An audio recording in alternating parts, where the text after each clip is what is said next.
नमस्कार। उदय लावण्यर माटी मनिषर मनर कथा को आपण मानक स्वागत। आज माटी मनिषर मनर कथारे प्रसंग रखीचु राज्य राजनीति एवं चलचंचल।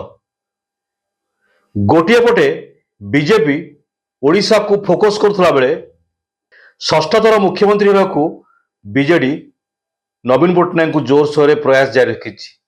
आभली स्थित रोचकपूर्ण तथ्य आसी ओडिशारू प्रधानमंत्री जितेबाला आसीथिले ओडिशा प्रथम अभिभाषण रखिथिले जे ओडिशा रे बीजेडी सरकार जाउची और बीजेपी सरकार आसुची। तेबे ब्रह्मपुर ठारे कौन कहिथिले थरे टिके सुनि नियंतु दर्शक बंधु। कहिथिले आसंता 10 तारिख रे भुवनेश्वर रे बीजेपी सरकार गठन करिया को जाउची।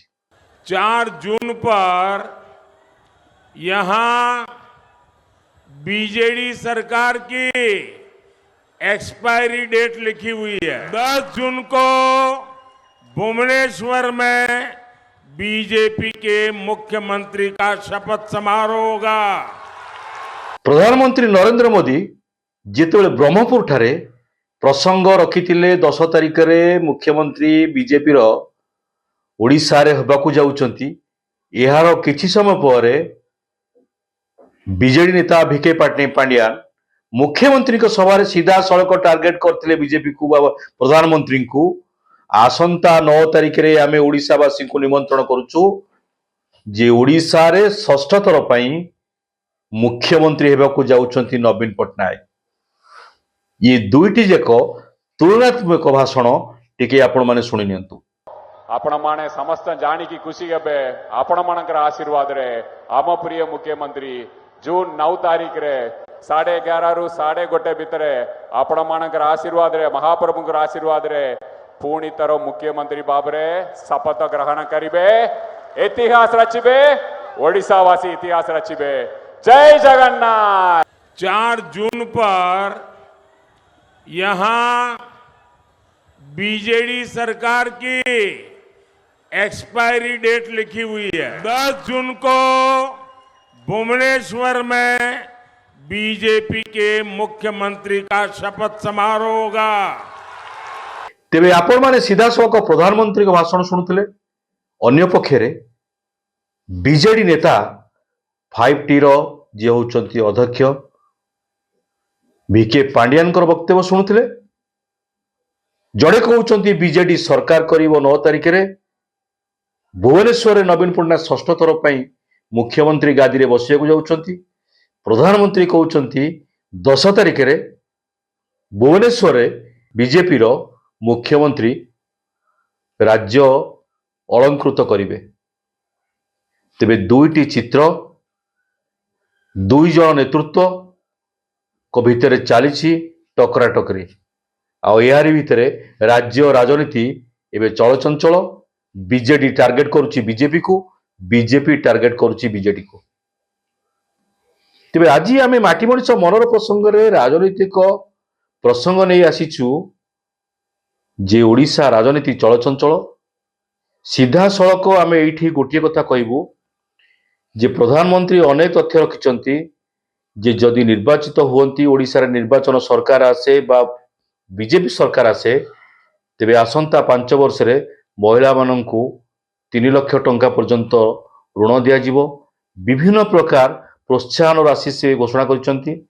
अन्य पक्षरे गोटे कथा कहबा बीजेडी रो भोट बैंक होउची मिशन शक्ति। आ मिशन शक्ति रे रहिसंती 70 लाख रु अधिक महिला। आ जो पर्यंत बीजेपी मिशन शक्ति रो भोट को भांगी पारे नहीं से पर्यंत आमे अनुमान करुचु ओडिशा रे बीजेपी रो मुख्यमंत्री बोध हुए होई परिवे नहीं।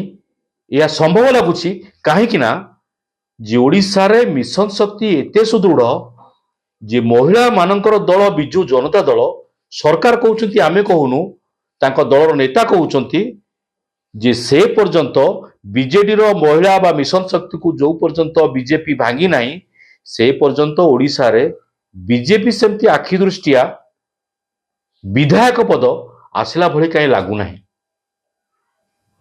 ଏବେ ରାଜ୍ୟ ରାଜନୀତିରେ ଯୋଉ ମିଶନ ଶକ୍ତିର ମହିଳାମାନେ ରହିଛନ୍ତି, ଗୋଟିଏ ପଟେ ବିଭିନ୍ନ ରାଜନୈତିକ ସଭାମାନଙ୍କରେ ଦେଖାଯାଉଛି, ଗୋଟିଏ ପଟେ ମିଶନ ଶକ୍ତିର ମହିଳାମାନେ ତାଙ୍କ ସ୍ୱାମୀମାନେ ବିଜେଡି ଦଳରେ ଯାଉଥିଲା ବେଳେ ଅନ୍ୟ ପକ୍ଷରେ ସେମାନଙ୍କର ପିଲାମାନେ ବିଜେପିକୁ ସପୋର୍ଟ କରୁଛନ୍ତି।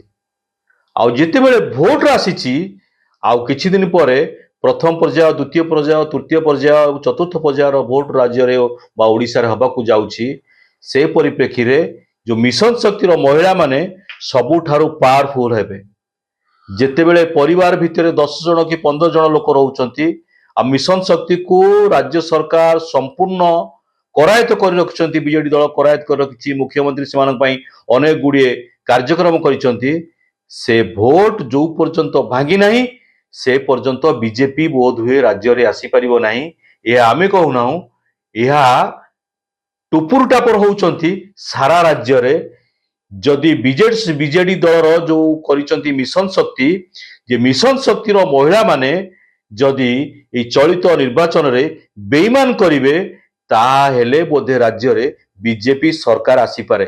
ନଚେତ ଆମେ ଅନୁମାନ କରୁଛୁ ଯୋଉ ଚଳିତ ନିର୍ବାଚନରେ 80ରୁ 85 ସିଟ୍ ନେଇ ବୋଧ ହୁଏ ଶବ୍ଦ ରଖୁଛୁ, ଏଇଥିପାଇଁ ଆମେ ସମ୍ପୂର୍ଣ୍ଣ କହିପାରିବୁ ନାହିଁ ଯେ ବୋଧ ହୁଏ ନବୀନ ପଟ୍ଟନାୟକ ବୋଧହୁଏ ଷଷ୍ଠ ଥର ପାଇଁ ମୁଖ୍ୟମନ୍ତ୍ରୀ ହେବାକୁ ଯାଉଛନ୍ତି। ଆଉ 80ରୁ ଆମ ଆକଳନ ଯାହା କହୁଛି, ଉଦୟ ଲାବଣର ଆକଳନ ଯାହା କହୁଛି, 80ରୁ 85 ସିଟ୍ ନେଇକି ବୋଧ ହୁଏ ଆସିପାରନ୍ତି, ଆଉ ବିଜେପିର ସଂଖ୍ୟା ମଧ୍ୟ ବଢିପାରେ। ତେବେ ରାଜ୍ୟ ରାଜନୀତି ବର୍ତ୍ତମାନ ଚରମ ସୀମାରେ ପହଞ୍ଚିଛି। ବିଜେପି ଭିତରେ ଟକରାଟକରି ହେବା ଆରମ୍ଭ କଲେଣି। ଜଣେ କହୁଛନ୍ତି, ପ୍ରଧାନମନ୍ତ୍ରୀ କହୁଛନ୍ତି ବିଜେପି ସରକାର ହବ, ବିଜେଡି ନେତା କହୁଛନ୍ତି ପାଣ୍ଡିଆନ ବିଜେଡି ସରକାର କରିବ। 9 ତାରିଖରେ ବିଜେଡି ଭୁବନେଶ୍ୱରରେ ସରକାର ଗଠନ କରୁଛି, 10 ତାରିଖରେ ବିଜେପି ଭୁବନେଶ୍ୱରରେ ସରକାର ଗଠନ କରିବ ପ୍ରଧାନମନ୍ତ୍ରୀ କହୁଛନ୍ତି।